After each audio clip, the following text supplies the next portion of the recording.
Hi friends, welcome to our channel. Rekha గౌతమ్కి చెప్తూ ఉంటుంది, నాకు తెలివితేటలు ఉన్నాయి కదా, ఆ తెలివితో మనం డబ్బు సంపాదిద్దాం, రామ్ దగ్గర ఉన్న ఆస్తి మొత్తం మనదయ్యేలాగా చేసుకుందాం, నీకు ఆ తెలివైతే ఉంది కదా అని చెబుతూ ఉంటుంది. నేను చెప్తాను, అలాగే చేద్దాం, ఇద్దరం కలిసి ప్లాన్ చేసి మనం కోటీశ్వరులం అవుదాము, నన్ను పెళ్లి చేసుకో అని చెబుతూ ఉంటుంది. ఇక అప్పుడు గౌతమ్ ఆస్తి కోసం ఇక రేఖని పెళ్లి చేసుకుందామని ఫిక్స్ అవుతాడు.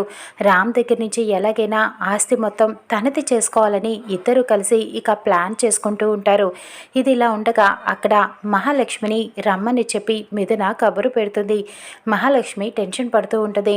ఇప్పుడు నీ మిథున ఏమంటుందో ఏం చెప్తుందో ఏంటో, వీడేమో ఇలా చేశాడు, నా ఇంటి కోడలు అయ్యే రాత మిథునకి ఉందో లేదో, ఇంకేం పెళ్ళవుతుంది అని చెప్పి అనుకుంటూ ఉంటుంది. ఇక జనాన్ని తీసుకొని మిథున ఇంటికి మహాలక్ష్మి బయలుదేరి వెళ్తుంది. అక్కడ ముఖర్జీ సుశీలతో మాట్లాడుతూ ఉంటుంది. ముఖర్జీ గారు, మమ్మల్ని క్షమించండి, మా గౌతమ్ ఇంత పని చేస్తాడని మేము అస్సలు ఊహించలేదు. మిథున నా ఇంటి కోడలు కావాలి అని నేను ఎంతో ఆశపడ్డాను, కానీ గౌతమ్ ఇలా చేశాడు, మమ్మల్ని క్షమించండి.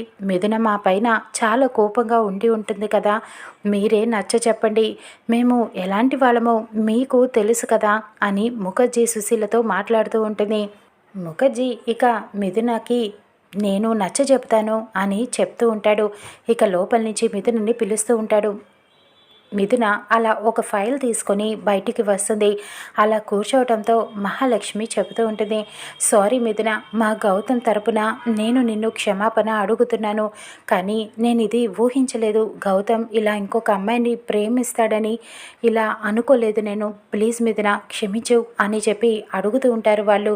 కానీ మిథున అంటుంది, మిమ్మల్ని క్షమించే ప్రసక్తే లేదు, కాబట్టి నేను ఒక నిర్ణయం తీసుకున్నాను, మీరు ఆ ఇంటి కోడల్ని అవ్వమని చెప్పి మీరే నన్ను పెళ్లి చేసుకోమని అడిగారు, కానీ మీరే ఇలా చేయటం కరెక్ట్ కాదు కదా, అందుకనే నేను ఒక నిర్ణయానికి వచ్చాను అని చెప్పి ఫైల్ని మహాలక్ష్మికి ఇస్తూ ఉంటుంది. ఇదిగో, మీరు మాతో ఒప్పుకున్న డీల్స్ అన్నిటి ప్రాజెక్టుల వివరాలు, మీరు దీనికి ఎటువంటి సంబంధం లేదు అని చెప్పి దీని మీద అగ్రిమెంట్ మీద సంతకం పెట్టి ఇవ్వండి. ఇక నుంచి మాతో మీరు ఎటువంటి డీల్స్, ఎటువంటి కాంటాక్ట్స్ పెట్టుకోకూడదు, ఏ ప్రాజెక్ట్లోనూ మీ ఇన్వాల్వ్మెంట్ అస్సలు ఉండకూడదు, దానికి ఒప్పుకున్నట్టుగా సైన్ చేసి ఇవ్వండి, ఇక నుంచి మీకు మాకు ఎటువంటి బిజినెస్లో సంబంధం లేదని చెబుతూ ఉంటుంది. మహాలక్ష్మి జన ఇద్దరు ఒక్కసారిగా షాక్ అవుతారు. ప్లీజ్ మిథున అలా మాట్లాడకు, ఇది నేను ఊహించలేదు కదా, నేను కావాలని చేసింది కాదు కదా, సారీ అని చెబుతూ ఉంటుంది. సరే, మీరు ఇంతగా రిక్వెస్ట్ చేస్తున్నారు కాబట్టి ఒకటి చెప్తాను. ఏంటది అని మహాలక్ష్మి అడుగుతూ ఉంటుంది. నువ్వేం చెప్తున్నా చేస్తానని ఒప్పుకుంటూ ఉంటుంది. అయితే ఒక పని చేయండి, ఇప్పుడు గౌతమ్తో పెళ్ళి కాలేదు కాబట్టి నాకు రామ్ అంటే చాలా ఇష్టం, రామ్తో నన్ను ఇచ్చి పెళ్లి చేయండి అని అడగటంతో మహాలక్ష్మి జన ఇద్దరు ఆశ్చర్యపోతారు. అటు ముఖర్జీ కూడా అలా ఆశ్చర్యంగా చూస్తూ ఉండిపోతాడు.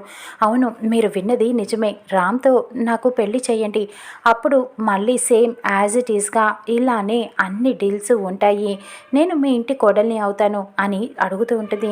రామ్కి ఆల్రెడీ సీతతో పెళ్ళి అయిపోయింది కదా, డివోర్స్ కూడా ఇవ్వలేదు, సీత అంటే రామ్కి ఎంత ఇష్టమో నీకు తెలుసు, అలాంటిది రామ్ ఒప్పుకుంటాడా నిన్ను పెళ్లి చేసుకోవటానికి అని మహాలక్ష్మి అడుగుతూ ఉంటుంది. అవన్నీ నాకు అనవసరం, సీతకి డివోర్స్ ఇప్పించి నాతో పెళ్లి చేయండి, ఇది మాత్రమే నేను మీకు చెబుతున్నాను అని చెప్తూ ఉంటుంది.